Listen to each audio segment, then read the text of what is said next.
¿Qué tal, amigos de Entre Tejas? Es en verdad un gusto enorme saludarlos al inicio de este año 2021 en que iniciamos un nuevo ciclo de programas de Entre Tejas TV. Iniciamos con el programa 125, puesto que los anteriores tuvimos oportunidad de producirlos y transmitirlos el año pasado durante la pandemia. Y quiero decirles que es enero, principios de enero, continuamos en esta situación. Nos hacía mucha ilusión tener esta conversación aquí en Comitán con la soprano Guadalupe Guillén Utrilla, pero vimos que no había las condiciones adecuadas, así que a pesar de estar en el mismo pequeño poblado, pues decidimos hacerlo por medio de Zoom. Nuestra invitada, la soprano Guadalupe Guillén Utrilla, como les decía, inició sus estudios de canto en la Facultad de Música de la Universidad Veracruzana para luego trasladarse a Italia al Instituto de Alta Formación Artística, Conservatorio Jacopo Tomadini de la ciudad de Udine, donde se titula con el máximo de los votos y mención honorífica de la maestría en canto operístico. Desde su ingreso a esta institución realiza una intensa actividad artística y de concierto, presentándose en diversos foros de la Unión Europea y colaborando con directores, compañías de ópera y orquestas de gran importancia con excelente crítica del público italiano. Al mismo tiempo, se perfeccionó en técnica y estilísticamente con la soprano húngara Eva Barta Bartfai en la ciudad de Graz, Austria. Ganadora del concorso internazionale Voci Nuove per la Lirica e l'Operetta Alpe Adria, sección ópera, donde concursó con cantantes de varias nacionalidades como Austria, Alemania, Francia, Corea, Japón, Italia, entre otros, y en el cual fue presidente del jurado el tenor de fama internacional Luigi Alba. Actualmente es docente y coordinadora de canto en la Escuela de Música de la Universidad de Ciencias y Artes de Chiapas. ¿Qué Bienvenida, tal, Luis? Lupita, qué gusto saludarte. Gracias por aceptar esta invitación a la entrevista. Quiero decirte que desde hace varios años, eres muy joven en realidad, pero hace varios años sé de ti, te he escuchado y me da mucho gusto ahora tener oportunidad de conversar contigo y saber algunas cosas más a fondo sobre tu profesión y tu actividad en el extranjero y en Chiapas, por supuesto. Pues muchas gracias. Muchísimas gracias, Luis Armando, por la invitación. Me da muchísimo gusto que al final pudimos ya concretar, porque ya teníamos un par de semanas queriendo concretar esta entrevista. Y que a pesar de esta modalidad nueva, ¿no?, en la que nos estamos acostumbrando a hacer las entrevistas y la comunicación en línea, luego no es fácil organizarse, ¿no? Pero bueno, la verdad es que estoy bien contenta de poder estar contigo, con tu público, con la gente que te sigue, y pues compartir un poco, ¿no?, de lo que hacemos, de lo que he estado haciendo, y me da mucho gusto. Y feliz año a todos también, ¿no? Deseándoles un inicio de año nuevo del 2021, que esperemos que este año vengan cosas buenas, que ya podamos vernos dentro de poco en presencia, aunque seguramente continuaremos con muchas técnicas tecnológicas que nos está dejando, ¿no?, de herencia esta pandemia. Y que podamos escucharte en las salas de conciertos nuevamente, aunque nos hemos deleitado con las grabaciones tuyas que hay de recitales previos. Bueno, pues Lupita, en verdad que es un orgullo estar contigo. Eres hija de dos grandes amigos muy queridos en Comitán. Y cuéntanos, ¿cómo fue tu inicio en el ámbito del arte del bel canto? Híjolas, bueno, ya tiene par de años. En aquel entonces, cuando yo decidí estudiar ya música de manera profesional, en el estado de Chiapas no había canto, instrumento principal dentro de la oferta académica que tenía, solo la Unicacha ha tenido una licenciatura en música, ¿no? En aquel entonces me parece que era técnico en música, y fue que tomamos la decisión con mi familia. Fue una toma de decisión un poco compleja al principio, porque estudiar música es algo, es un poco complicado para entenderlo en algunos casos, a pesar de que, por ejemplo, en mi familia siempre ha habido mucha cultura y mucha tradición musical. Tengo un par de familiares que ya habían estudiado formalmente música de manera profesional en la Escuela Nacional de Música, pero de todas formas se veía como que un poco extraño por desconocimiento, ¿no? Porque no teníamos esa cercanía con la cultura, ¿no? Que conlleva todo esto de la música. Entonces, pues empezamos a revisar algunas ofertas académicas.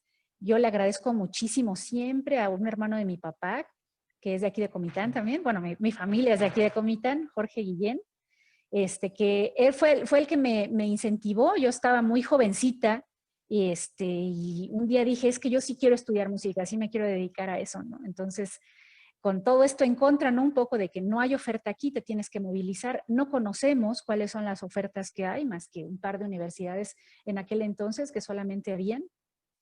Y bueno, después de mucho platicar y de mucho ver qué se podía hacer, fui a parar a Jalapa, Veracruz, donde además tenía otros familiares que también estudiaban ahí.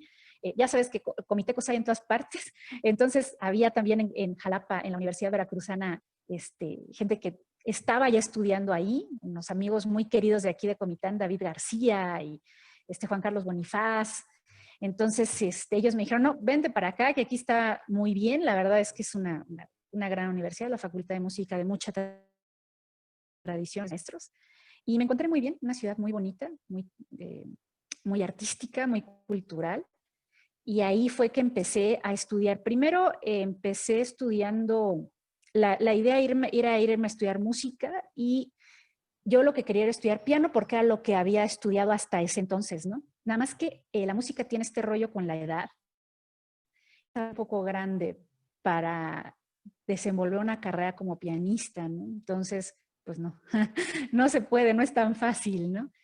Y de todos está al mismo tiempo ya tomando clases de canto con una maestra muy querida, que fue mi primer maestra de canto, la maestra Lupita Colorado, con quien inicié.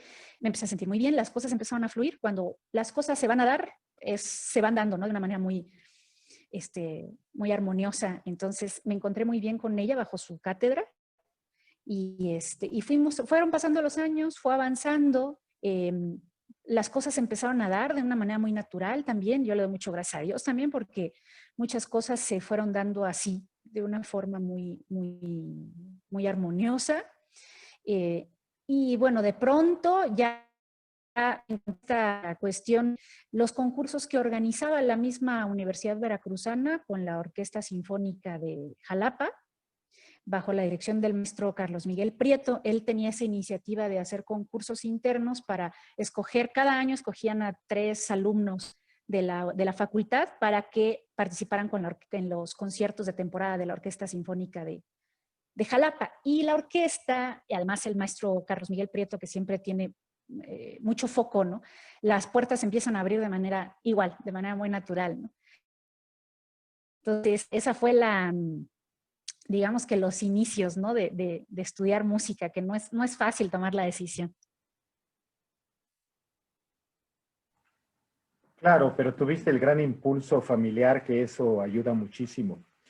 Lupita, tu experiencia ahora como directora del área de canto, bueno, habría que decir que la Escuela de Música de la UNICACH en Tuxtla Gutiérrez, pues es un gran semillero de formación, y eso ayuda muchísimo a los jóvenes que emprenden este proyecto. Yo quiero comentar a nuestra audiencia que por lo regular ocurre así. De niños en cualquiera de nuestros pueblos aprenden, van a clases de piano, principalmente a las casas de cultura, que son las grandes formadoras y las que despiertan la vocación de música, ¿no? Y de allí, ahorita comentabas el caso, por ejemplo,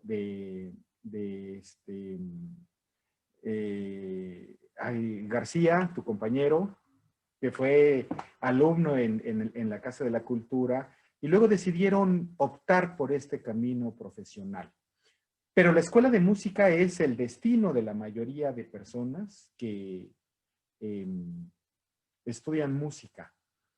Pero cuéntanos tu experiencia, tus alumnos actualmente, ¿cómo está la condición de, Ah, cómo está la condición de tus alumnos en la escuela de música.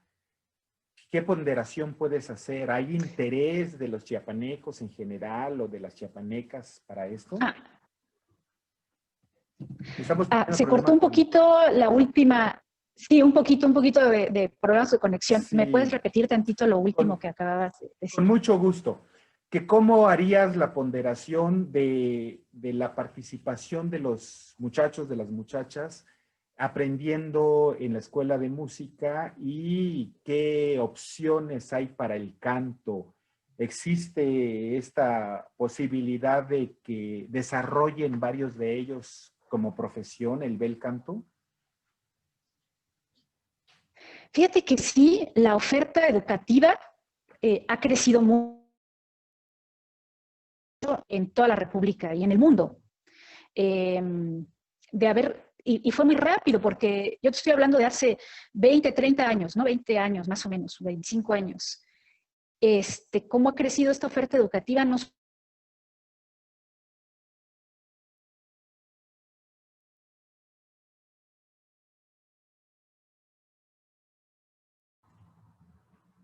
Uy, nos van a disculpar, pero tenemos ciertos problemillas de conectividad. Lamentablemente, en Comitán estamos padeciendo las consecuencias de todavía la falta de desarrollo tecnológico y los malos servicios de Internet, pero bueno, vamos. Pues como te estaba comentando, con respecto a a la UNICACH, ¿no? Que tenemos este semillero de jóvenes talentosos que de alguna manera se han ido acercando. La Universidad de Ciencias y Artes de Chiapas ha crecido mucho en los últimos años. La Escuela de Música, de haber sido una escuela de música apenas hace un par de años, ahorita ya es una facultad con varios programas educativos. Está la licenciatura en música, está la licenciatura en jazz y música popular, está la maestría en música, con excelentes docentes han estado llegando a integrarse maestros muy buenos. Siempre cuando nosotros ya bien han habido buenos maestros, algunos itinerantes vienen, se van, de otros países, algunos de ellos, y la verdad es que ha crecido mucho. Creo que es una buena oferta la que ya se está dando aquí en el estado de Chiapas. Como les comentaba, pues antes uno tenía que irse a otro estado, eso dificultaba, ¿no? La toma de decisión. Muchas veces las familias no te podían apoyar o muchas veces como que no era muy natural que alguien se fuera. Y ahorita muchos chicos luego empiezan con nosotros y luego terminan yéndose, pero ya con una formación de base sólida. Entonces, la verdad es que creo que es un gran avance para estos muchachos que ya les está tocando. Ahorita, de hecho, ahorita nosotros ya tenemos egresado, tenemos de las primeras generaciones, algunos de ellos ejercen. Tenemos una alumna que ahorita ella misma se integró como docente en Monterrey, en una escuela de música muy prestigiosa, y ella es la coordinadora de canto allá. Entonces, ese tipo de cosas a mí me llenan mucho de entusiasmo porque pues ya son gente que nosotros ayudamos a formar. Ahorita yo tengo varios alumnos que están haciendo carreras, aún con la pandemia, fíjate, tengo un par de alumnos que son muy movidos y hacen audiciones en línea y ahorita mandan sus videos y ganan el concurso y luego al ratito publican en su Facebook que ya están haciendo otras cosas y eso a mí me llena de orgullo, la verdad, porque disciplinados y muy, muy entregados a la profesión, pero da mucho gusto saber que uno también formó parte de eso, ¿no? Entonces, yo la verdad, a mí me encanta, me gusta mucho la docencia, es de las cosas que más disfruto. Y en alguna ocasión una maestra a mí me dijo, bueno, es que la docencia forma una parte muy importante de cualquier artista porque tú tienes que dejar que fluya, dejar que siga el ciclo todo lo que tú aprendiste, ¿no? O sea, a ti, para que tú aprendieras algo, tuvo que haber llegado alguien más a darte, ¿no? A darte parte de su conocimiento, a compartirte el conocimiento. Y tú no te lo puedes quedar, lo tienes que entregar, ¿no? Es así como que te entregan la vara del conocimiento y tú la tienes que pasar, ¿no? No se vale quedársela, me decía la maestra. Y la verdad es que a mí se me quedó muy clavado porque yo cuando empecé a estudiar música nunca pensé dedicarme a la docencia, ¿no? Que pues era una disciplina muy diferente. Además, las estructuras educativas con las que yo estudié, la estructura académica en la que estudié, no tenía una formación docente, una formación didáctica, ¿no? Para poder enseñar. Entonces, le tienes que ir buscando, ¿no? Porque sí, efectivamente existen licenciaturas en educación musical, existen especialidades en didáctica del instrumento, por ejemplo, ¿no? Pero en mi caso no, en mi caso la formación fue muy disciplinar, es básicamente te formas como instrumentista, ¿no? O sea, para cantar y para ser un instrumentista en un escenario, ¿no? Con una orquesta, en casa de ópera, en una compañía, etcétera. Entonces, es toda una búsqueda y todo un aprendizaje de la docencia, porque es como que volver otra vez a estudiar para poder enseñar, ¿no? Entonces, eso es muy bonito. Yo la verdad es que lo disfruto mucho. La verdad es que me encanta trabajar con jóvenes porque te inyectan toda esa energía bien, bien linda que tienen los chavos normalmente. Uno ahí como que se ve oxidando de repente, pero y dices, no, esto no se puede, o empieza uno con pensamientos negativos y llegan los chavos y no, lo hagamos, profe, ¿no? Dices, no, pero es que no hay dinero. No, profe, pero mire, yo puedo hacer esto y el otro inventa esto y de pronto, pum, salen los proyectos, ¿no? Y hacen cosas bien bonitas y la imaginación, ¿no? El imaginario no tiene límites. Entonces es una experiencia maravillosa, a mí me encanta. Además también ser parte de una universidad, la verdad es que lo valoro mucho. Son cosas que no planeé, ¿no? Sí se fueron dando, pero que tienen un valor muy, muy importante para mí. Eh, Además, también es una carrera complicada, muy competitiva, en la que hay que estar constantemente, pues, mejorando, improvisando. Las generaciones nuevas que vienen, los cantantes jóvenes que vienen también, bueno, ya como que yo fuera una gran señora, ¿no? Pero Sí, sí, o sea, cada vez... eres muy joven, una joven maestra. Oye, Lupita, fíjate que te estoy escuchando y comulgo contigo. Tenemos una gran institución en la UNICACH. Qué bueno que hiciste favor de hacer un poquito esta apología de esa gran universidad de artes que tenemos en la modalidad de la escuela y ahora facultad de música. Pero quiero que entremos a otro ámbito si me lo permites. Fíjate que cuando uno ve que alguien llega al salón de conciertos y llega con un violín, con un cello o va al piano, pues uno entiende que ese es el instrumento que ejecuta. Pero en el caso de una soprano es su voz. Y muchas veces no entendemos esto, ¿no? Cuéntanos un poquito, ¿cómo descubriste tu voz, tu tesitura? Y después vamos con los salones de concierto y tus autores predilectos, por supuesto, sin duda que tienes los predilectos, ¿no? Cuéntanos, por favor. Sí, fíjate que eso que dices es bien interesante. Yo me acuerdo cuando empecé a estudiar canto y llegaba, ¿no? Y decían, ¿qué estudias? Ah, pues música. ¿Y qué instrumento? Canto. Y todo el mundo se quedaba, y eso, pero ¿qué más haces, no? Y yo, pues eso. Y yo, eso, estudio canto, ¿no? Por eso, pero ¿qué otra cosa? Pues ni modo que cantes todo el día, ¿no? Y yo, bueno, no, o sea, sí se llevan un montón de cosas, pues obviamente la formación de base es muy completa y el instrumento de la voz también es un instrumento muy complejo, empezando porque es un instrumento vivo, ¿no? Está vivo, es orgánico. Entonces, el ejercicio del instrumento, ¿no? Y entran un montón de cuestiones que tienen que ver con la salud, con la organología del instrumento, cómo funciona, este, cómo se siente, y entran un chorro de cosas también pues, con cuidados de la voz, higiene de la voz, ¿no?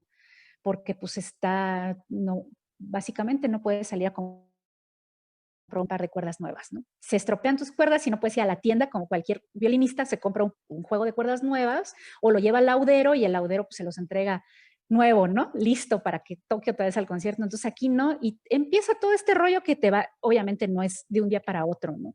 Es todo un proceso, te vas conviviendo con él y como es parte de ti, es parte de tu cuerpo, también vienen estas otras cosas que tienen que ver con la salud, ¿no? Con la salud física.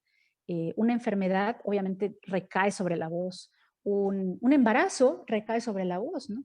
Entonces, tienes que aprender a cómo sobrellevar todas estas cosas que son de manera natural, suceden en cualquier ser humano, porque no somos unos robots, ¿no? Y, y sí es complicado luego a veces como esta cuestión cultural, ¿no? De que, bueno, pero, es que es cantante por eso, ¿y qué más haces? No solo a eso te dedicas. Y bueno, sí, es todo un proceso eso. Obviamente, esto de las tesituras que mencionas, que si sopranos, mezzosopranos, tenores, tiene que ver con más que con el registro, con el desempeño de la voz. Obviamente está dividido en mujeres y hombres, que eso tiene que ver con una cuestión hormonal, natural, y las mujeres vienen de las voces más agudas a las voces más graves, ¿no? Entonces, las más agudas son las sopranos, luego están las voces medias y las graves que son las contraltos. No quiere decir que una mezzosoprano no pueda tener un registro igual de amplio que una soprano. Muchas veces sí tiene el registro. Lo que caracteriza lo que define qué registro o qué tesitura tienes, tiene que ver más con la proyección de la voz en esa zona. Hazte cuenta, está el registro de la mezzosoprano. Yo, por ejemplo, puedo cantar algunas cosas que canto una mezzosoprano, pero si me canto con una orquesta que tiene más de 60 integrantes en un teatro donde no hay amplificación artificial, digamos los micrófonos, si yo canto un repertorio específico para mezzosoprano no me voy a escuchar. Que eso es lo que pasa con este canto académico, ¿no? La diferencia de, por ejemplo, de un cantante de música académica, digamos, a un cantante de música popular es el uso de un micrófono. El registro, la tesitura está diseñada para que no tengas que utilizar un micrófono o amplificación artificial, sencillamente con la acústica del teatro, que muchos teatros están diseñados para que la voz viaje. Tú te colocas en el registro en el que más brilla tu voz. Por ejemplo, los varones, ¿no? Divisiones básicamente son tenores, barítonos y bajos. No quiere decir que un tenor no tenga el mismo registro vocal que un barítono. Puede ser que sí lo tenga. El problema va a ser que su voz no va a tener la misma proyección que un barítono. O sea, el barítono canta sobre la orquesta y la voz viaja sobre la orquesta. Por ejemplo, cuando se presentan óperas, normalmente meten a la orquesta en un foro, en un foso, adelante del escenario. No sé si lo han visto alguna vez. O sea, está metida la orquesta abajo. Entonces, la orquesta hace una barrera de sonido exactamente, ¿no? Que emerge, ¿no? Y esa barrera, tu voz tiene que, ahora sí que, traspasarla como una bala. Y si no estás en el registro adecuado, no te vas a escuchar. Y tu voz va a quedar atrás de esa barrera del sonido. Entonces, eso es lo que hace la diferencia entre, por ejemplo, una mezzosoprano, una soprano o la contralto fulana de tal, ¿no? O que el tenor Javier Camarena o el barítono, no me viene ahorita ningún nombre, pero sí me explico, esa es la diferencia, ¿no? No, cada voz tiene su lugar donde naturalmente suena mejor y normalmente eso tiene que ver con cuestiones hormonales, uno no lo decide. Uno no decide qué quiere ser, si yo quiero ser soprano o quiero ser mezzo. Claro. Lupita, dime algo. Sopranos, hay soprano lírico, soprano spinto, en fin. Pero además tengo entendido que la soprano es la que más luce en las piezas operísticas. Es decir, un aria de una soprano es impresionante. Estoy pensando, por ejemplo, ahorita en La Reina de la Noche, ¿no? La flauta mágica de Mozart. Y en verdad es impresionante escuchar esa voz de una soprano. ¿Por qué digo esto? Porque a mí me gustaría que mucha de la gente que todavía no ha tenido contacto con la ópera, pues se dé la oportunidad de escucharla. Creo que la falta de difusión del bel canto ha sido tan dañino realmente para nuestros gustos musicales. Y yo creo que a eso obedece también el hecho de que, bueno, y tu instrumento, porque suena más bonito una guitarra en medio de una fiesta, y qué bonito toca la guitarra, qué bonito toca un instrumento, y no valoramos justamente la voz humana porque no conocemos sus dimensiones de amplitud, de excelsitud, ¿no? Musical. Entonces, cuéntanos un poquito, por favor, de la soprano y las características, y si es cierto esto de que brilla mucho más en una pieza operística. Y después vamos con tus autores Sí, predilectos.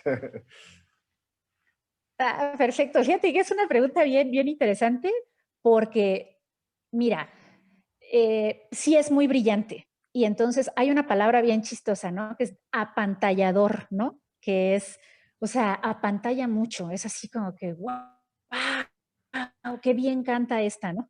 No quiere decir que cante mejor una que otra. Normalmente las obras famosas, además, son muy virtuosas. Entonces, tienen estos sobreagudos, que parece como que bien decías, ¿no? Que si la flauta mágica, la voz imita a una flauta, ¿no? A un pícolo.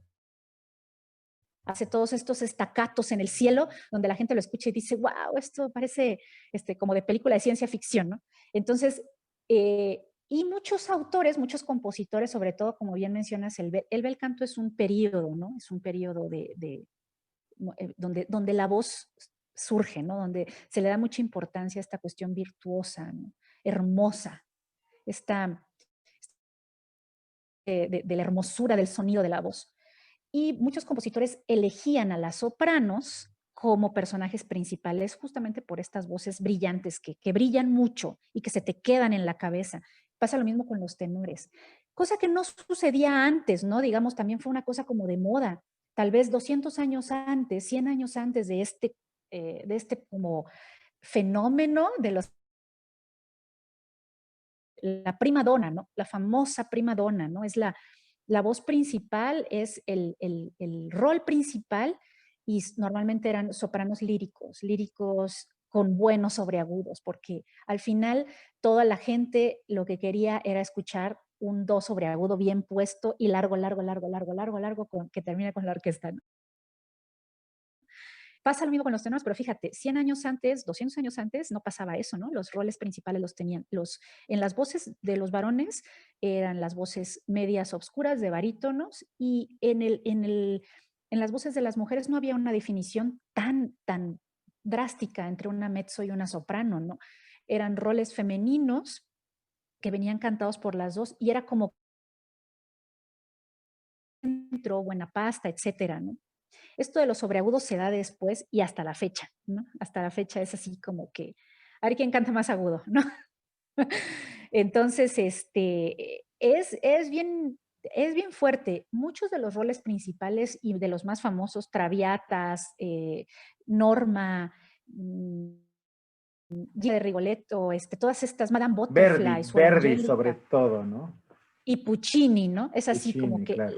los roles principales son las sopranos líricas y a las chavitas, y luego viene esta como definición, a los personajes de jovencitas, chiquillas que se enamoran, se lo daban a sopranos lírico ligero con coloraturas, a las protagonistas, por ejemplo, todas estas puccinianas, ¿no? Estas heroínas Puccini, casi todas son, los roles fuertes son sopranos líricos, con voces grandes, ¿no? Líricos en algunas ocasiones dramáticas. Entonces eso tiene mucho que ver con el tipo de compositor. Y luego ahí viene esto que tú dices de, bueno, ¿cuáles son mis compositores predilectos que mejor me quedan a mí, ¿no? O sea, con los que mejor me entiendo vocalmente. O sea, yo soy una soprano lírico ligera. La voz me ha cambiado mucho con los años, pero sigue siendo soprano, ¿no? Yo empecé de muy chiquilla como soprano coloratura, soprano ligero. En algunos llaman soprano surbet, que son voces muy, muy ligeritas que llegas a muchos agudos y con muchas coloraturas, ¿no? La voz muy, muy virtuosa puede moverse mucho. Pero eso con el paso de los años cambia y el repertorio se empieza como a ampliar, ¿no? Entonces la voz empieza a ser un poco más lírica conforme viene la edad. Y también ser madre también hizo que la voz cambiara. La voz es un poco más pastosa, puedo aspirar a roles que tal vez antes ni me imaginaba. Pero van a haber roles que nunca jamás yo debo de cantar porque me voy a tronar la voz, a pesar de que soy soprano, ¿no? O sea, por ejemplo, por mi tipo de voz que es muy ligera, está la Norma la que canta la casta diva, ¿no? Que es muy famosa esa área. Bueno, me gusta mucho, pero pues no me queda. Madame Butterfly, voces más líricas, no sé, por ejemplo, ir yéndose a extremos, Turandot, yo pues jamás podría cantar un rol de esos porque no va con mi tesitura. Entonces los roles que me quedan más son Gilda de Rigoletto, si vamos a ver Verdi, tal vez eso, tal vez Traviata, tal vez cosas en las que sí puedan venir esta cuestión de los sobreagudos. Y en general, pues, por ejemplo, Rossini, Donizetti, que tiene estos papeles más cómodos para una soprano lírico ligera. Entonces, todas esas cosas se tienen que tomar en cuenta y ahí entran las preferencias yo creo que de cada cantante, ¿no?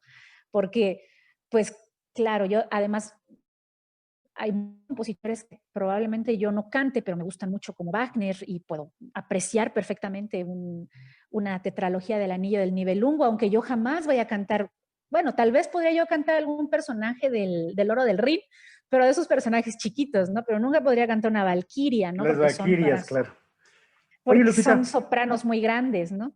Lupita, eso te iba a preguntar, o sea, en qué te acomodas y qué puedes cantar y qué es lo que te gusta? Ya nos lo has respondido. Pero hay una cosa que a mí me inquieta mucho, la ópera en Chiapas. En verdad, si hacemos un recuento de piezas o de compañías operísticas que se han presentado en Chiapas a lo largo de la historia, creo que no llegaríamos ni a contar más allá de los dedos de la mano, de las dos manos, ¿no? Creo que casi imposible. Por eso tampoco existe una posibilidad de desarrollar el gusto por la ópera en vivo. Yo recuerdo, por ejemplo, unas cosas asombrosas de mi vida fue presenciar la trilogía de Wagner justamente en Bellas Artes en la Ciudad de México, pero que era un caso inusitado porque también al parecer no es del gusto de la gente. Le gusta ir a ver las bodas de Fígaro, la flauta mágica, Rigoletto, Nabucco, pero Wagner pues es otra cosa. Entonces, mi pregunta es, tú no te puedes presentar aquí en una pieza operística, creo, en cuanto a la obra completa, únicamente recitales, obviamente, pero también has incursionado en el hecho de que una compañía de otro lado te llame y vayas a otra ciudad a ser parte del elenco, ¿te has dado esa oportunidad? Creo que ahora es un poco más complicado para ti, ¿no? Como mamá, como directora de la escuela, pero lo has hecho. Digo, esa es la opción que queda para una cantante Sí, chiapaneca mira, que viva aquí. normalmente, sí, Cuéntanos exactamente, eso. normalmente te trasladas. Fíjate que eso se ha facilitado mucho porque ahora la comunicación es más sencilla y trasladarse también es más fácil. O sea, en alguna época viajar de un país a otro era muy costoso y era más complicado. Últimamente ya no. Bueno, digamos, no pensemos en pandemia, ¿no? Ahorita por la pandemia todo se ha vuelto a complicar un poco, pero ya de unos años para acá, viajar a otro país resultaba muy sencillo y hasta económico, ¿no? Entonces, trasladarse ya no es un problema. Lo que tú dices es verdad. Fíjate que la ópera son de las producciones más caras que se hacen porque se necesita una orquesta completa, un elenco completo, que luego muchas veces no hay. O sea, no se cuenta con todas las voces para hacer un elenco. Sí han habido un par de producciones aquí en el estado de Chiapas, pero independientes. Algunos cantantes que han venido o algunas personas que han tenido la iniciativa y han organizado puestas en escena, probablemente no con toda la utilería o con todo no sé, con toda la escenografía, pero sí han hecho un par de cosas. De hecho, aquí en Comitán una vez presentaron Bodas de Fígaro con Leti Cepeda, hace como 10 años, me parece. Leti se trajo todo el Bueno, elenco. te voy a decir algo. En el Festival Balún Canán en el 98 presentamos Così fan tutte aquí en el Teatro de la Ciudad, Fíjate. que para mí fue una de las cosas así extraordinarias de poder presentar una compañía de ópera en un pueblo como Comitán, ¿no? Pero creo que serían cosas que tendríamos que tener en este circuito de teatros que tenemos en Tuxtla, en San Cristóbal, en Comitán, en Tapachula y donde más haya. Probablemente no tengamos las características adecuadas de acústica y de todo, pero vale la pena intentarlo, ¿no? Creo que es parte de la política cultural que Fíjate, deberíamos sí, yo tener. creo que sí, no es tan difícil, o sea, no es así como que tan complicado, pero claro, se necesitan recursos, ¿no? Y creo que ahí es donde empiezan los problemas, pero sí han habido, ¿no? Sí han habido un par de iniciativas, como tú dices, probablemente sí las contemos, o tal vez haya algún historiador o algún cronista que las lleve en cuenta, ¿no? Porque han habido varias. Hubo una época que tenía el Instituto Nacional de Bellas Artes tenía un programa que se llamaba Ópera en los Estados. Entonces tú hablabas por teléfono, ¿no? Básicamente, y decías, oye, fíjate que en el estado de Chiapas, queremos, y decían, bueno, tenemos estas producciones, algunas de las producciones, por ejemplo, en una ocasión vino el Elixir de Amor. Entonces, no traen la ópera completa, pero traen una adaptación del Elixir de Amor en la que viene un elenco reducido y lo hacen con piano, ¿no? Entonces, lo presentaban en el teatro. De las cosas que a mí me sorprendieron un poco es que llegó muy poquita gente. Entonces yo dije, bueno, un esfuerzo para hacer esto y éramos, no sé, si máximo 100 personas, ¿no? En un teatro donde caben, no sé, 1000 butacas, no sé cuántas butacas tiene el teatro de la ciudad de Tuxtla. Entonces, esas sí son el tipo de cosas que sí sacan un poco de onda. Yo creo que tiene que ver también con este desconocimiento, porque y tú dices, oye, pero pues, probablemente es porque no lo conocen, ¿no? Eh, y como bien dices, hay óperas muy digeribles, muy divertidas, que se entienden y hay óperas más complejas, ¿no? Hablabas de Wagner y del Anillo del Nibelungo, y bueno, sí, eso, para empezar, eso son producciones carísimas y grandísimas. Se necesitan cantantes muy especiales que tengan las voces wagnerianas, pues no se encuentran así como que a la vuelta de la esquina. Y eso pues solamente lo hacen un par de teatros en todo el mundo, ¿no? Me parece que el Anillo del Nibelungo, así la tetralogía solo la ha puesto el Met. Eh, Me parece que, bueno, la Scala en varias ocasiones, algunos de estos austriacos, no sé si en la Ópera de Viena, lo ponen una vez, ¿no? 2 veces, toda la tetralogía. En algunas ocasiones ponen nada más una de las óperas, ¿no? Que si la Valquiria o El ocaso de los dioses. Pero fíjate que sí, son producciones muy grandes. Pero dentro de todo el repertorio operístico hay óperas pequeñas, que son estas óperas bufas, comedias, que duran máximo 2 horas, porque también es otra, ¿no? Dices tú, ay, me voy a sentar 3, 4 horas en un teatro a ver a una mujer gritar, ¿no? Es lo clásico que te dicen. Y tú dices, no, espérate, hay otras cosas. Bien, bien dices, ¿no? Por ejemplo, Così fan tutte es una historia muy divertida. El Elixir de Amor, están todas estas óperas, operetas también, ¿no? Que se pueden hacer. Y sí, definitivamente yo creo que hace falta. Aquí nosotros hemos intentado también de hacer un par de cosas. Hay unos chavos en México que tienen una compañía que se llama Esenia Ensemble, en la que están haciendo producciones operísticas bien, bien importantes. Ahorita están haciendo trabajo con títeres y marionetas y participaron, me parece que en el Cervantino el Cervantino, el Festival Internacional Cervantino, y hicieron, creo que me parece que hicieron Flauta Mágica y Bodas de Fígaro. Es que, No, perdón, Lupita, El Bárbaro de Sevilla.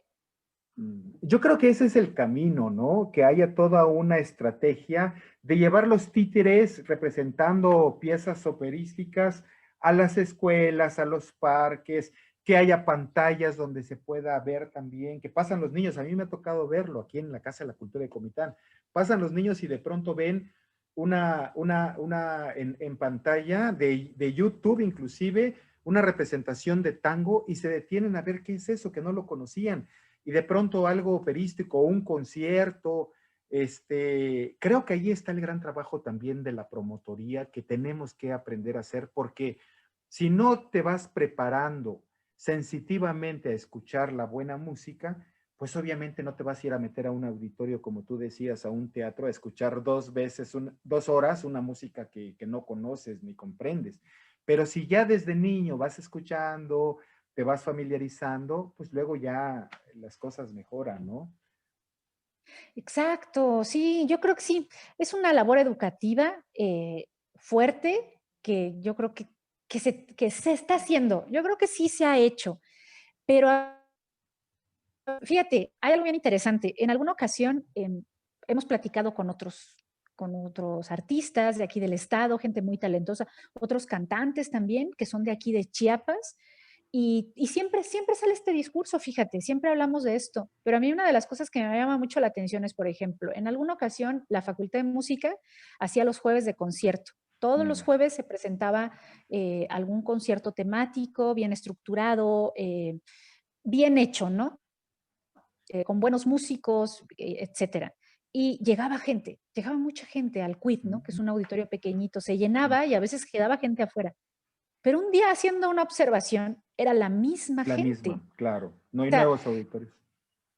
siendo que Tuxtla es una ciudad grandísima, siempre son la misma gente que son los que siempre están interesados buscando, porque el que busca encuentra. Alguien una vez me dijo, bueno, es que nunca me entero, ¿no? ¿Cómo voy a saber yo que hay conciertos con la orquesta si nunca me entero? Y yo, pues sí, pero el que busca encuentra. Y ahorita con Facebook y con Instagram y las redes sociales, si quieres, tú buscas y seguramente encuentras algo, alguna actividad artística que te pueda interesar.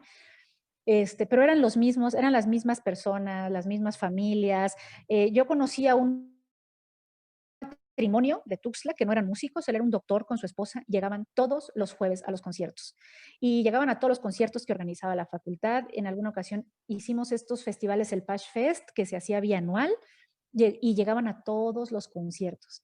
Y de hecho ellos hablaban por teléfono a la administración, a la dirección de la facultad para preguntar qué conciertos iban a ver, ¿no? Entonces, por ejemplo, ellos me llamaron mucho la atención. Yo dije, ¿por qué no hay más gente así como ellos? ¿No? O sea, ¿por qué no hay más gente interesada? Y el doctor una vez me comentó, me dijo, es que cuando yo fui estudiante en la UNAM, yo iba todos los domingos a la sala Netzahualcóyotl, Zahualcoyo, claro. iba a escuchar a la Orquesta Nacional de Música y luego iba todos los sábados a la Orquesta de Bellas Artes y cuando vino regresa, porque él es chiapaneco, dice, bueno, pues debe de haber algo parecido, ¿no? Yo dije, bueno, entonces tiene que ver con una cuestión cultural, con una cuestión de educación también, de que pues, si Claro, no lo conoces no puedes saber qué te gusta, ¿no? claro, Entonces, yo creo que sí es una labor bien complicada, claro, grande, pero sí se puede, ¿no? Yo creo que sí claro. se podría. Oye, Y Lupita, supongo que tiene que ver con la difusión. Uh-huh. sí, por supuesto, la formación, el gusto. Oye, este, mira, yo platico con un maestro de literatura que da clases en licenciatura y me dice, es que los muchachos tienen hasta errores gramaticales o ortográficos, no tienen una buena formación, hay que empezar de cero con ellos. ¿Pasa lo mismo con la música? ¿Les falta formación, conocimiento musical, formación musical a los alumnos? ¿Y cómo puedes subsanar eso? Digo, esto es un diagnóstico ya académico, ¿no? Pero supongo que sí, tienes Sí, que trabajar con eso. Digo, sería no, una sí, sí, maravilla que mira, todos sí llegaran con pasa. la misma formación. Te escucho. Fíjate que sí, o sea, hay países en los que sí sucede, ¿no? Porque llevan la formación musical de base en la primaria, ¿no? Entonces, llevan solfeo y llevan armonía, y entonces cuando los chavitos, por ejemplo en Italia, ¿no? Entran al conservatorio si ya estudiaron 6 años violín, ¿no? Entonces, cuando entran al conservatorio ya la cuestión básica ya la tienen, ¿no? Hay algunas escuelas especializadas que son los liceos musicales, ¿no? Entonces, existe eso. Ahora, bueno, eso es toda una estructura, ¿no? De educación que supongo que es muy ambiciosa, ¿no? Pero sí pasa lo mismo. Entonces, por ejemplo, las carreras de música en México duran de 8 a 10 años, porque el alumno llega de ceros. Entonces, tiene que hacer un propedéutico y luego años, pero antes tuvo que haber hecho otros 4 años de formación básica, en el mejor de los casos, ¿no? Entonces, eh, se vuelven carreras larguísimas, pero pues claro, o sea, no podemos esperar que alguien llegue con un super solfeo y con conocimientos de armonía y de análisis, ¿dónde los va a obtener? Aquí, o sea, por ejemplo, aquí en el estado de Chiapas, ¿dónde? O sea, ¿dónde va a obtener un alumno? Tal vez algunos que llegan, que trabajan con maestros particulares con muy buena formación y llega el alumno más o menos formado, pero el general no, el otro 90% de la población estudiantil llega en ceros. Se hacen exámenes de aptitudes, pero en un examen de aptitud no puedes saber si sí va a lograr o no el alumno tener un buen oído, o si va a lograr o no tener un buen desarrollo, ¿no? Con la música, que es un lenguaje bien complejo. Entonces, sí, pues yo, ahora que lo traduces, ¿no? Pasa lo mismo. Nada más que la diferencia, creo, es que aquí no esperamos que lleguen formados. O sea, es algo muy natural saber dónde está el do central en el piano, ¿no? O sea, no tienen por qué saberlo, porque aquí no hay dónde obtengan esa información, de no ser en escuelas particulares tal vez, ¿no? Y lo que les ofrecen a veces en las escuelas particulares, pues es muy poquito para hacer una profesión mismo, nada más que no tenemos ninguna expectativa.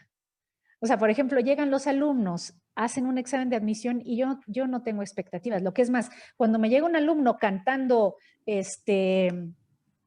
algún área de la antología italiana bien cantada, bien pronunciada, con todos los acentos, hasta me sorprendo. Yo digo, bueno, ¿quién te enseñó a hacer eso, no? Y ya me dicen, no, pues que el profe fulano de tal o la maestra fulanita, que hay en Tuxtla y también en Comitán, hay un par de maestros que están empezando a hacer, pero ya son las excepciones. Claro. Alumnos que te llegan ya, llegan a hacer las audiciones básicas, ¿no? Normalmente cantan, algunos chavos ya cantan las mañanitas en la audición, pero no esperas otra cosa, ¿no? Claro. Dicen, yo quiero estudiar canto, bueno, ¿qué me vas a cantar? Pues es que te cantan una canción pop, ¿no? Es lo que han escuchado, una canción de Cristina Aguilera o una canción de, yo qué sé, ¿no? Pero de repente llegan alumnos que cantan un área de ópera o cantan un área o un lied alemán bien puesto con la pronunciación, con la fonética, con todo, y se te paran los pelos y dices, a ver, espérate, ¿quién te formó, no?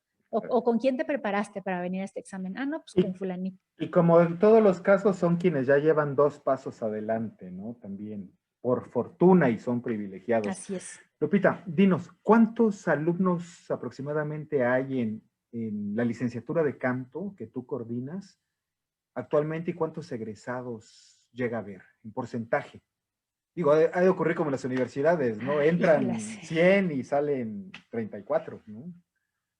¿Hay ya estadísticas en ese sentido? Mira, nosotros, la licenciatura en música, digamos, el programa educativo está dividido en dos partes. El preuniversitario, que antes se llamaba propedéutico en música, que dura 3 años, son 6 semestres, y luego 9 semestres de la licenciatura.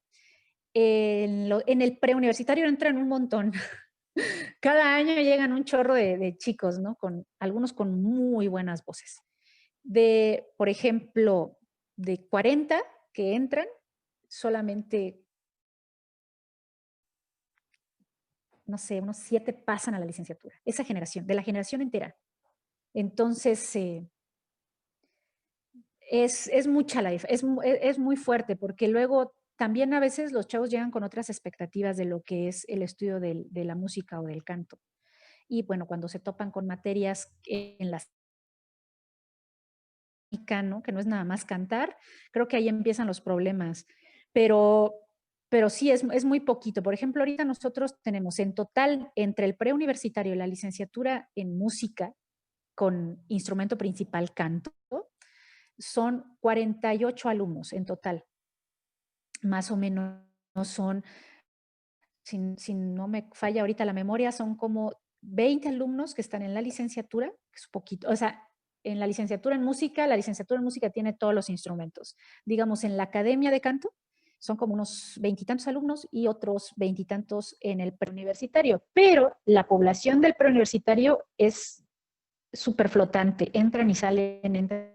Lupita, yo no me quiero ir de esta entrevista, una charla muy agradable, muy interesante, tantos tópicos que tratar sin duda, pero yo no me quiero ir de esta oportunidad sin preguntarte algunas anécdotas en tu vida como cantante que te hayan ocurrido, que sean memorables para ti, pese a tu corta edad todavía y la experiencia que estás por recorrer aún, ¿no? Híjolas, experiencias, déjame, pues muchas. La verdad es que es una carrera muy satisfactoria. Como bien dices, sí se tiene uno que movilizar mucho. Porque estando solamente aquí, realmente sí es poco lo que se puede llegar a hacer. Entonces en mi caso yo he tenido que moverme a otros países, ¿no? Y bueno, de las experiencias, digamos, pues es esta cosa, tal vez, no sé, se me ocurre ahorita, por ejemplo, esto de tener que ir, en algunas ocasiones que he tenido que ir a Italia, a hacer unos conciertos, ¿no? Los veranos, que son conciertos, son giras muy cansadas, duran aproximadamente 2 meses y se mueve uno de ciudad y tienes que estar viajando constantemente, conoces gente de todas partes del mundo, o sea, vas viajando con gente de la orquesta, mucha gente de la orquesta luego son de Hungría, de Bulgaria, de los cantantes casi siempre mucho coreano y muchos chinos. Este, ahorita se está dando un montón y muy talentosos, por cierto, muy chavos, muy chavos y muy talentosos. Y salen así como gorgojo, dijeran en Comitán, ¿no? Salen de a montones los cantantes buenos orientales, japoneses también, ¿no? Entonces, Oye, pues de las oye, cosas, digamos así, más complicadas. con lo que nos dices, el Sí, personaje de Madame Butterfly ya no tiene que ser una occidental que se transforme en oriental, sino ya hay muchas cantantes orientales. Bueno, ya no te distraigo, perdón. sí, un montón de cantantes japonesas que pueden hacer perfectamente una Madame Butterfly, ¿no? Sin necesidad de tengan ahí que maquillar, ¿no?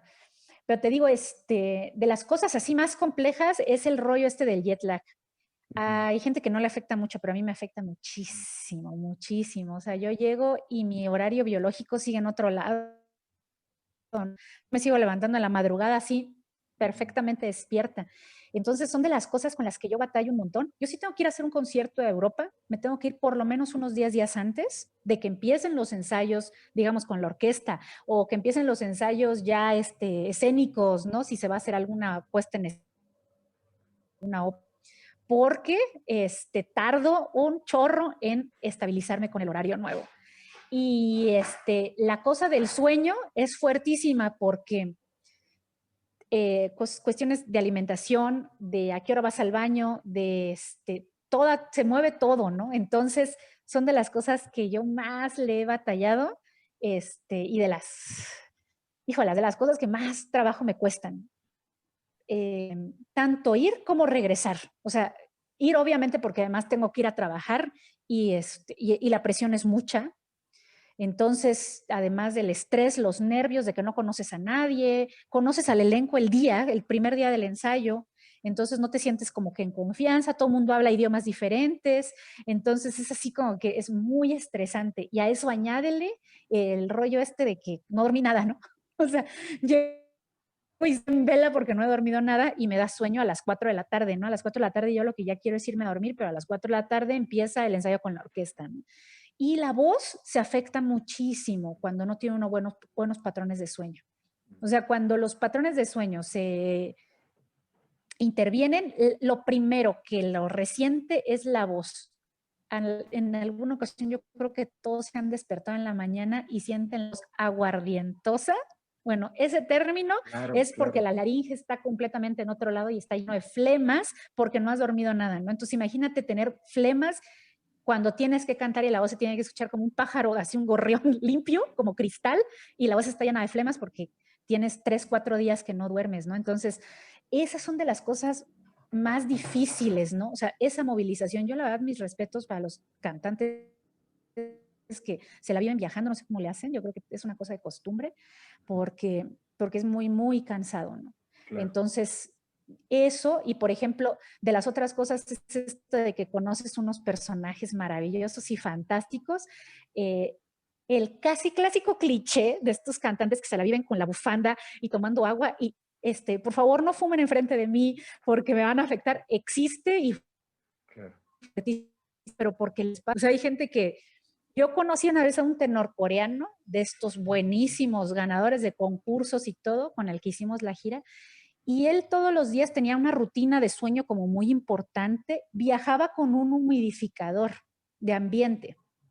O sea, él viajaba, estaba su maleta, porque íbamos, nos teníamos que subir todos al avión, y él aparte llevaba una caja grandísima con un humidificador para, porque él Proteger. necesitaba que las cuerdas estuvieran humidificadas y todo. Y hay zonas en Europa que son muy secas, o si prenden un aire acondicionado te reseca las cuerdas, o peor aún, en época de invierno prenden el calefactor y amaneces con las mucosas resecas. Y este chavo viajaba con Tom Kit para humidificar, ¿no? Así, super set. Y eso Para me mantener causaba su, mucha risa ese su tipo de, pero microclima. bueno. Fíjate que el sexo eso, tenía compromisos.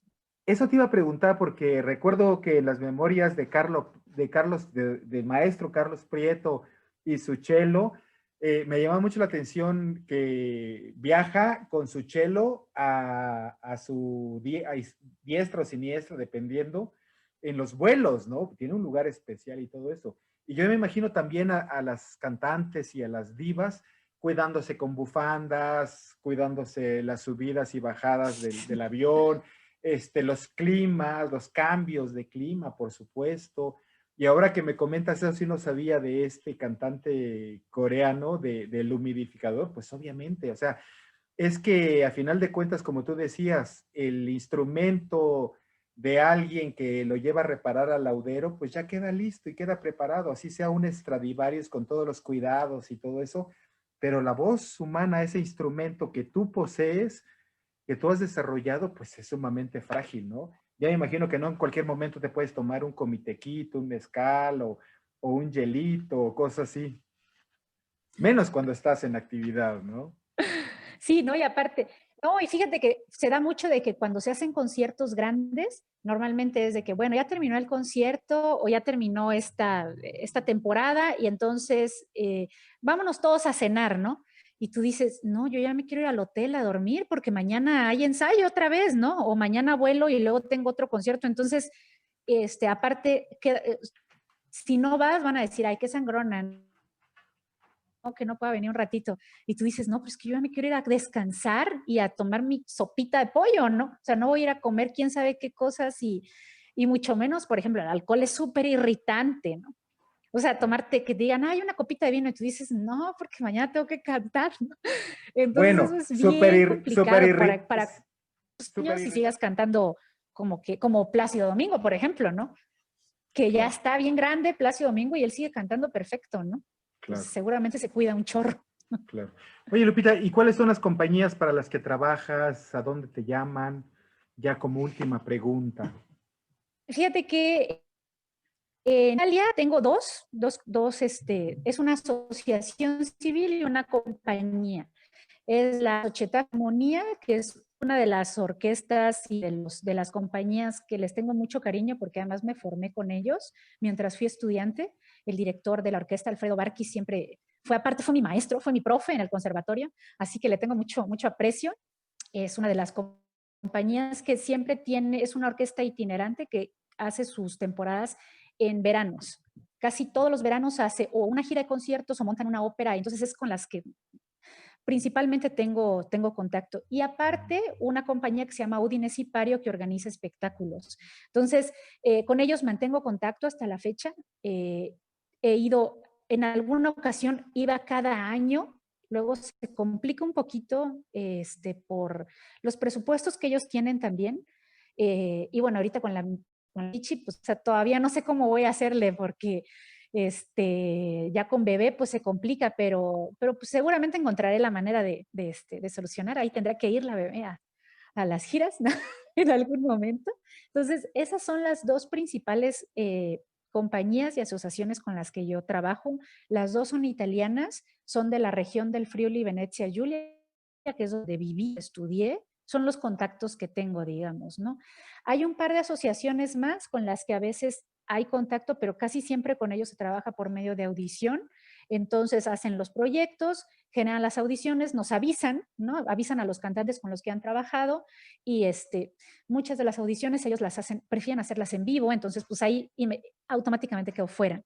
Este, Algunas de las audiciones sí las vuelven a hacer por medio de video, y más ahorita con la pandemia están regresando casi todos a ese tipo de dinámica, así que pues veremos qué nos da el futuro, ¿no? Porque ahorita voy a estar, de hecho, trabajando un par de videos para mandar y ver si en las próximas temporadas puedo ir a darme una vuelta, ¿no? Para mantenerse, porque eso te mantiene como muy activo.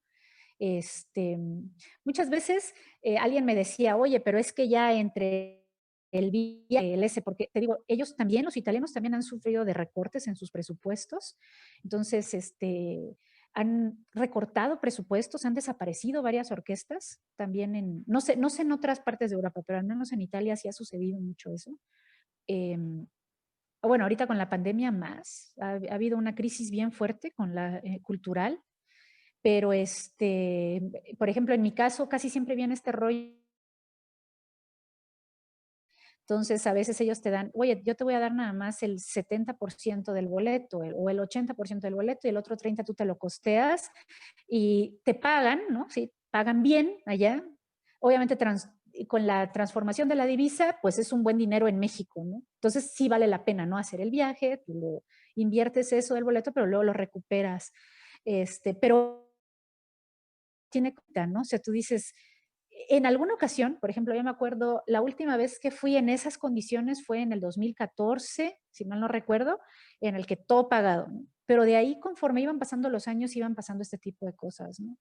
Eh, de que ya, no sé, por ejemplo, yo necesito llegar 10 días antes y es que yo el hospedaje te lo doy el día que empieza el ensayo. Entonces, 10 días antes yo tengo que ver dónde me meto, ¿no?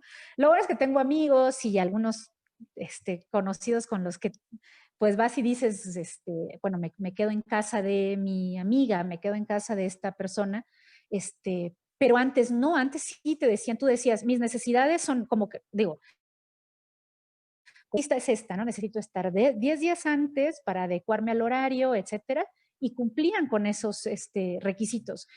Y eso ha ido cambiando. Entonces, pues vamos a ver cómo se dan las cosas, ¿no? Vamos a ver cómo van fluyendo las cosas.